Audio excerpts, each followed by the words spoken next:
Mana Olmaliqdan yechib kelgan motorimiz. Bugun 4-kun zapchast sabcha uzilib ketdi.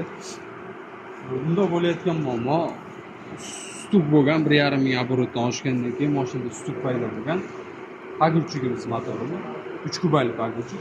Stuk paydo bo'lgan, malagazdan lekin turishlari, davleniyasi 5 moydagi chiroyli holatda turibdi, lekin gaz bosilayotgan holatda 1,5 ming оборот уже mashinada stuk bor. Yechildi, olib kelib sochildi. 6-shatunimiz siqib qolgan, 6-shatunimiz mana 6-shatun ketgan. Bunga sabab moy filtr bo'lgan. Oxirgi marta moy bilan filtr almashgan, yog' boshqa quyilgan. O'zi постоянно quyilayotgan yog' emas, boshqa yog' quyilgan. Bu moyning kачествоsi zo'r.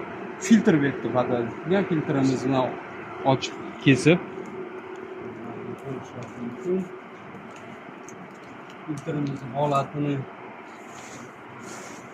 filtrimizni holati juda yaxshi emas. Filtrimiz ancha bukilib ketgan, ajrab ketgan.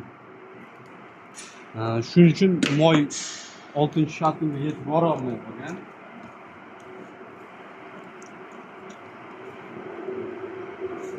Shuning hisobiga ushlab qo'ygan. Endi biz galovka qismlarida qo'shinlar chiqarmadik, chunki moy yemagan, gapni. Holatlari yaxshi. 6-shatun chiqarganimizda ko'zalarni ko'rdik, o'lchab zo'r, ideal holatda turibdi. Holatlariga gap bo'lishi mumkin. Hozir bizda standart val yangi qo'yilyapti. Standart o'zi remont qilingan ekan, bundan oldin motor qilingan. Standart val bosor qo'ya qoldik, sababi уже 50 уже ikkinchi remontga chiqqan val 3-remontga chiqmaydigan holatda bo'lib ketibdi. Shuning uchun yangi valimiz kelgan, yangi klachlarimiz standart holatda, yangi kurgovoy qo'limiz shu nimalar almashadi. Qolganimizni ko'rasiz, paketga qo'ygan.